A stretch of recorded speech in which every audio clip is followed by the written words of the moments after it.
Hey everyone, it's Georgie here with Ukraine Matters. Today is Sunday and we're going to do our map update and we're going to start with the Crimean Bridge and what's happening there because we have a little bit more information to talk about. Firstly, we obviously know that the Crimean Bridge has been struck, but we were not sure about with what. And the best version that is working so far that it was a car bomb that was driven on the bridge. However, Russia is now trying to find out what kind of car it was, and a lot of information that it provided has so far been quite loosely connected and been denied by many countries. So we're still not completely sure what exactly caused the explosion, but the car bomb is the currently most active theory that everyone is looking at. Importantly, in the latest couple of days, some assessments came out on the damage on the Kerch Bridge. And it's not good for the Russians because it seems that there has been a lot of damage dealt to the Kerch Bridge, and to restore it fully would take maybe up to half a year of work. This is due to a couple of things. Firstly, the road, well, everyone saw the road that dropped, but kind of fixing those things would not be taking 3 or more months. Problem with the Cage Bridge for a longer time was considered an undoable project, so it would be too difficult to make because not only this is an active geological area with possible earthquakes, but also the soil that is at the bottom of the strait here is basically very muddy. So it's very loose and prone to movement. So making a bridge here was requiring a lot of engineering work, very precise engineering work. So obviously, when there was a huge explosion on the bridge and the explosion damaged the bridge, there might have been a lot of the vibration that moved some of the supportive columns of the bridge. So right now, the full kind of assessment needs to be made to make sure that the bridge don't randomly collapse in the nearest future. I'm not saying it will collapse, don't quote me on that, but what I'm saying is that there requires some kind of significant engineering and research work that needs to be done before it can be concluded that the bridge is completely safe going forward. This will take time for the Russians to do, and we're going to see if they're going to just risk it, say, okay, just let's build it over and hope nothing bad happens, but this might cause a weak spot to be developed inside of the bridge.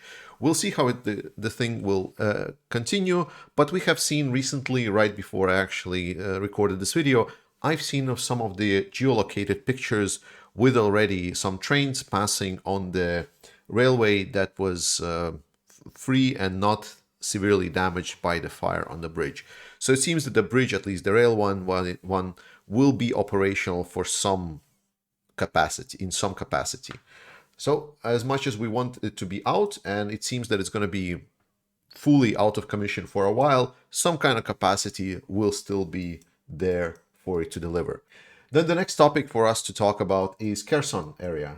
So in Kherson area, the Ukrainian army has requested a complete tight OPSEC. So until information is delivered by the official Ukrainian spokespeople, or I see that, for example, some information is being actively spread inside of the popular Russian media, I will not report on the activities in the Kherson area because it seems that Ukraine went on the offensive. And I think it's worth tackling because, like, some people, there was like a small percentage of people that were really surprised by what they saw. So Ukraine did a two-pronged attack, one towards Milove, one towards Sukhanove. And there was also like a gathering of forces to assault Bruskinsky if the situation would escalate. We know that this was the probing runs. Firstly, because we know that there is massive of Ukrainian forces with like actual serious combat already there on the back lines. And secondly, some people say, well, this was obviously a full massive attack by Ukrainians, and they just engaged all of the forces, and there was like hundreds and hundreds of dead Ukrainians and so on. And the problem with that is it reads like a bad Russian propaganda, really bad one, because this is the level of propaganda as we actually destroyed all of the Ukrainian anti-air on the first day, we destroyed all of the Ukrainian air assets and so on. We know that this is not how Ukraine operates. We know that Ukraine always, when they start any kind of offensive, They first have some kind of probing attacks. They will try to find where the Russian positions are the weakest. This is normal for Ukraine, and the parallels that I can draw for you, and you can kind of remind yourself without going too much into detailed tactical analysis, is the start of the offensive of Kherson. I'll remind you that when the offensive of Kherson started, and there was basically like just a small couple of dents that Ukraine made, supposedly, if we listen to the Russian side, then it was like, oh, Kherson is fine, Ukraine achieved nothing. The whole their offensive actually is now completely dead, and there is like thousands of Ukrainians that died at the start of the offensive, and Kherson is safe and sound. Look where we are now. That is the reason that I'm talking about here. Trust in the armed forces of Ukraine. I will try to report as much as I can, but be wary of operational security. But it's all good. What I'm hearing from Kherson is good. Unfortunately, I cannot say more. Things that I want to talk about the most, and obviously it's a map update. So what kind of map update we're talking about if we're not going to talk about Bakhmut? So Bakhmut direction is hard. Like, people misunderstood me on my last video where I said Bakhmut is fine, and I've been correct in that. Like, Bakhmut is fine. But what I did not say, and people thought I did, is that what's happening in Bakhmut is easy for Ukrainians. It is not. It's a very, very, very, very, very, very, very hard part of the front for Ukrainians to defend. Russians here are having massive concentrated artillery advantage, mostly because the Wagner group essentially are being just selfish, and instead of like spreading and so on, they're actually concentrating the forces here. So there is a massive artillery advantage here for the Russian forces, and they're able essentially to recreate what they've been using during the period of around the mid-June, July, where they had a massive advantage and they were able to push. The thing is you need to see here is you need to see the big picture. During the June, July, Russia was able to do this massive artillery advantage probably around this front line. This was it. That was June, July. Now, with HIMARS and what Ukraine can do, this artillery advantage is only possible here. Do you see the difference? And this is what we need to remember. Always, always, always the big picture. So while Bakhmut direction is definitely difficult, like when we said that, for example, Russia attacked to Opitne, and then Ukrainians came in and pushed them back, and now the Russians now again concentrating their attacks of Opitne, Ivanhrid. It's a hot war zone. Like, when I saw pictures there, it was obviously all ground. There was like any kind of tree or building that was there, it was not standing anymore. Like, it's just a complete wasteland over there. It's very hard. There's a lot of people that gets injured and killed, so on. But Ukrainians are sending reinforcements into that area. It's not that they don't have the forces to hold this area. They do. Trust in armed forces of Ukraine. You need to stop listening to Russian or pro-Russian news sources, or especially those that try to pretend that we're just neutral observers, free thinkers, while also chugging down on all the pro-Russian maps and assessments. Bakhmut is doing great. Well, for what the situation is. It's a massive advantage in artillery for the Russian side, but they're pushing towards Bakhmut, but they're not even inside the city. They're still fighting on the outskirts of the city, both around here in the south, both in the north, especially around Solidar area. That's the situation. Trust in armed forces. Everything is going to be fine. Now, around this area here, exactly as we expected and exactly as I was told, again, some people, for some reason, still report that these parts are captured by Russians, which they are not. There's been more video that's been coming out from the area. This is fine and controlled by Ukrainian forces. We are seeing, and there are also some things that I'm hearing, that there are some pushes back and forth around this Crimean direction, which is yes.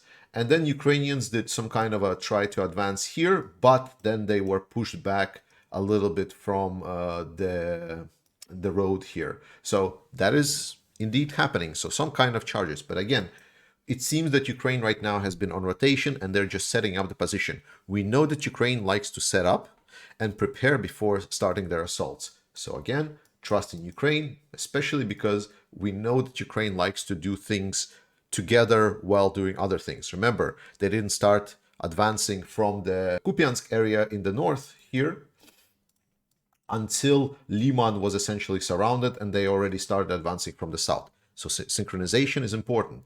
And what we should expect is that until Ukrainians reach Svatove, then there will be no massive advance towards Crimean.